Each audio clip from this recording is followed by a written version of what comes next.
Hi and welcome to my channel. You're watching Amrita Space. In today's episode, we are going to be looking into some bit of history and hence we are in Kadri Manjunath Temple. Come with me as we look into the mesmerizing part of the temple.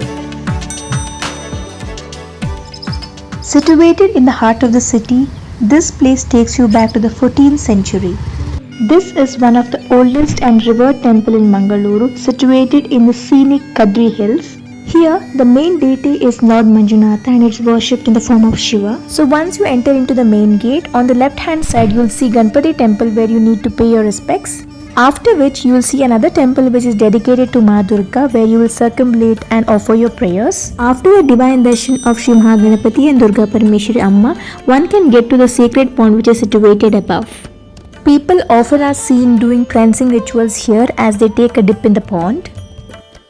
There are 9 sacred ponds here and it is believed that the underground stream which reaches the pond is from the river Ganga and hence it's known as Bhagirathi Tirtha. There is also a peepal tree just next to the pond. You can offer your prayers by circumambulating it. It is said that Brahma is associated with the roots, Vishnu with the trunk and Shiva with the leaves and hence people circumambulate it. And scientifically, peepal tree or Arali Mara is always known for its high quality oxygen generators and these hold a great significance in Buddhism and Sanatan Sanskritis.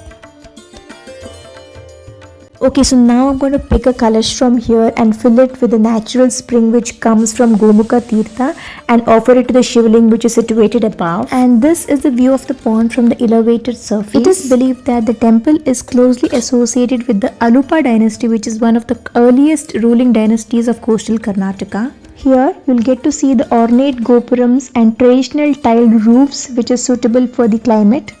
Now I'm at the Hanuman temple which is situated at the mid-hill. Here is a massive Hanumanji statue which is there since ages, which is almost like 80 feet tall. He is seen in a welcoming posture and people usually offer haldi chandan betel leaves to his feet.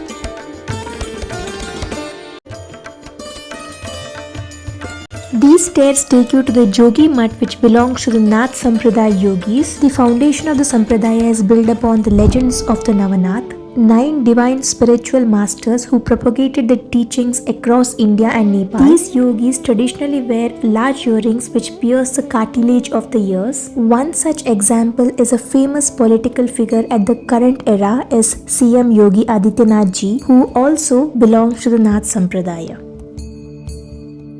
Currently, I am in Kadri Hill tops. It's a small hill covered with different mutts and temples. So it's known as the Kadri Hill. So after that, if you go this way, it takes you to the Kadri Park. For people who don't know that there is the Jogi Mutt in Mangalore. So I grew up listening to the word Jogi Mutt.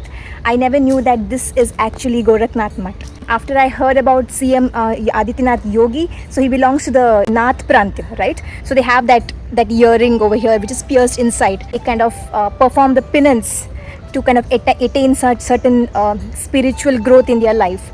So and that's how. So this particular mutt is dedicated to Navanaths, who is said to be the invoked energies of Lord Krishna to bring that humanity and get that righteous knowledge of Dharma. I never knew that there was something known as Gorakhnath culture which existed until and unless I read about a book of Sri M. He's a pretty famous figure on internet right now. He's been not right now. He's always been. And if you have heard about this song on YouTube, Adish, right, which is dedicated to Nath Prantya.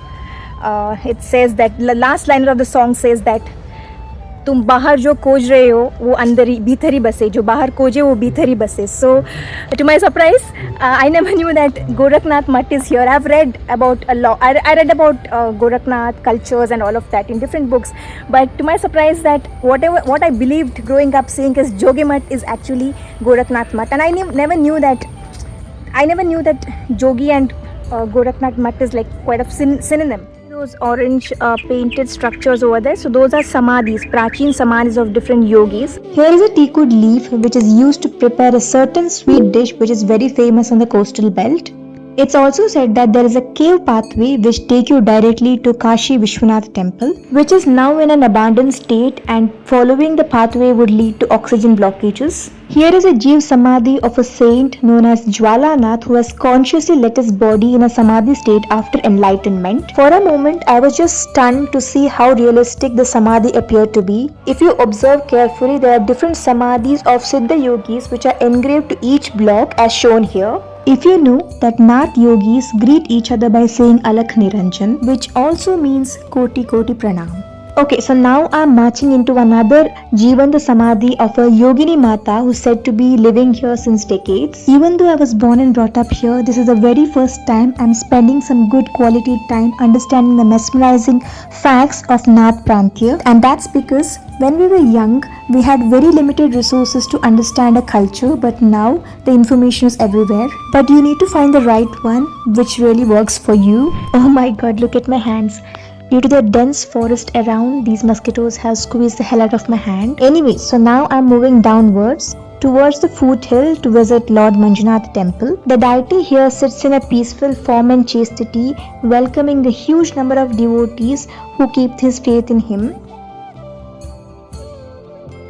There's another small Ganpati temple just near the pond which is known as Gomukha Tirtha. It is believed that river Ganga flows in the form of Kashi Bhagirathi Tirtha through a cow-faced figurine, as you can see in the video. The water which flows from the spring is also drinkable and used for Abhishekam. Alright, so I'm just few meters away from Lord Manjunatha, so I'm going to pay my visit. Videography is not allowed inside. So during the weekends, right, there's a social gathering for people who want to do some kind of a puja like Shani Puja, Satyanarayana Puja and Ganapati Homa. You can just come and register in the early morning.